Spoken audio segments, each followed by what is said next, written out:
कक्षा 12 के विद्यार्थियों को हिंदी विषय के कथा साहित्य से पंचलाइट कहानी का उद्देश्य बता रहे हैं। सारांश तो हम आपको पहले ही बता चुके हैं, पिछली वीडियो में आप देख चुके हैं, पढ़ चुके हैं। अब देखते हैं सारांश उद्देश्य।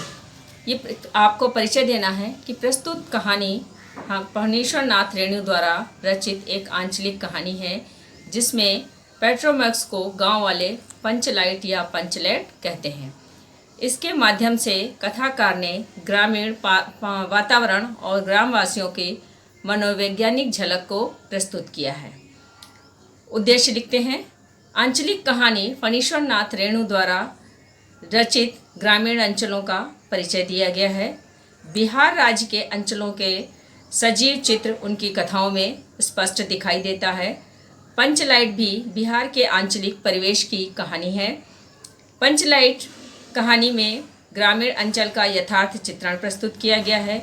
आवश्यकता बड़े बड़े संस्कार और निषेध को भी अनावश्यक सिद्ध कर देती है।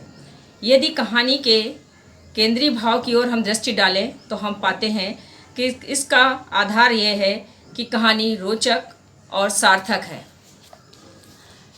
इस कहानी का मुख्य उद्देश्य पेट्रोमैक्स इसका केंद्र बिंदु बना हुआ है। उसका न जलना, गोधन द्वारा पेट्रोमैक्स जला देना और उसके सारे दोषों को माफ़ कर देना, ये उस कहानी का मुख्य उद्देश्य है। और उस पर जो प्रतिबंध लगाए थे, जो उसका हुक्का पानी बंद किया था, यानी सामाजिक बहिष्कार किया था, उसे भी वो लोग वापस ले लेते हैं। यानी कहने का अर्थ ये हो जाता है कि जब किसी काम की वस्तु या कोई आवश्यकता पूर्ति करने वाला होता है तो समूह के लोग उसका इच्छित आचरण करने की पूरी छूट दे देते हैं।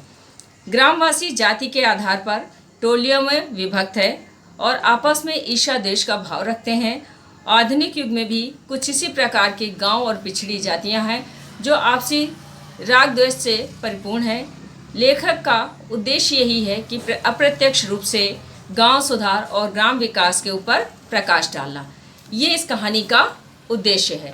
ये आपको अपनी कॉपी पर लिखना है।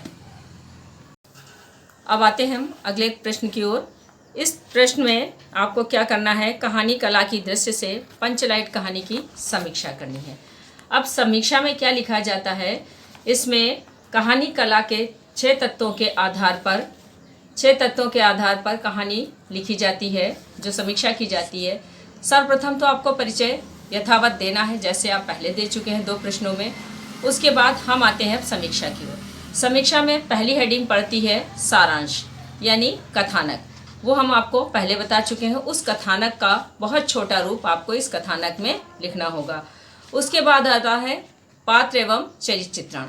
पात्र और चरित्र चित्रण में आपको बताना है कि इसका प्रमुख पात्र कौन है। इसका प्रमुख पात्र जो है गोधन है और उसके चरित्र की क्या विशेषताएं हैं वो बताना है कि वो एक मनचला युवक है जो एक युवती की ओर आकर्षित होता है, जिसके कारण जो है उस टोली के लोग उसे क्या करते हैं, उसे सामाजिक बहिष्कार उसका कर देते हैं।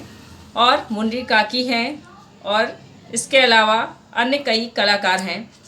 मुंडी काकी एक सामान्य स्त्री हैं जो गांव से बहिष्कृत होने पर गोधन के वो जब पेट्रोमैक्स नहीं जलता है तो उसे पुनः वापस लाती हैं और इस कारण वे सरदार जो होता है वो उसे माफ़ कर देता है।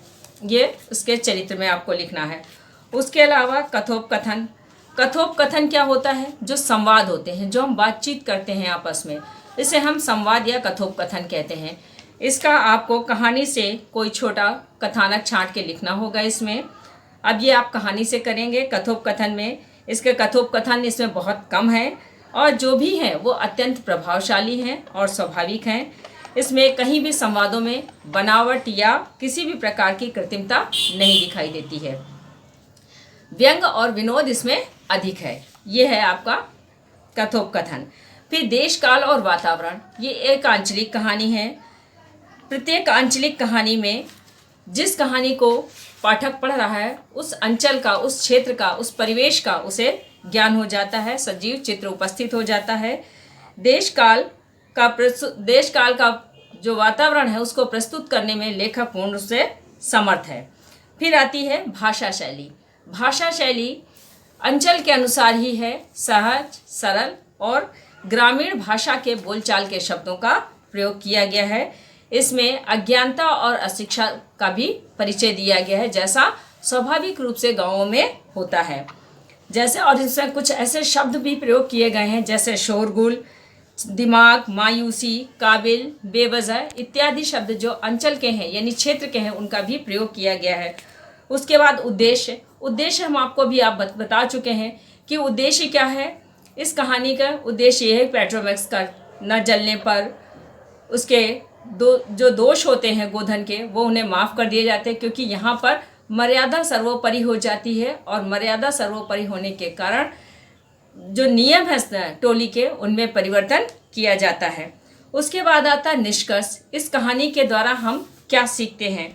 इस कहानी को हम देखते हैं तो हम पाते हैं कि कहानी तत्वों के आधार पर पंचलाइट कहानी एक सर्वश्रेष्ठ कहानी है और फणेश्वर नाथ रेणु द्वारा रचित ये कहानी उत्कृष्ट और सामाजिक परिवेश को उपस्थित करने के साथ साथ रोचक और संदेशप्रद भी है।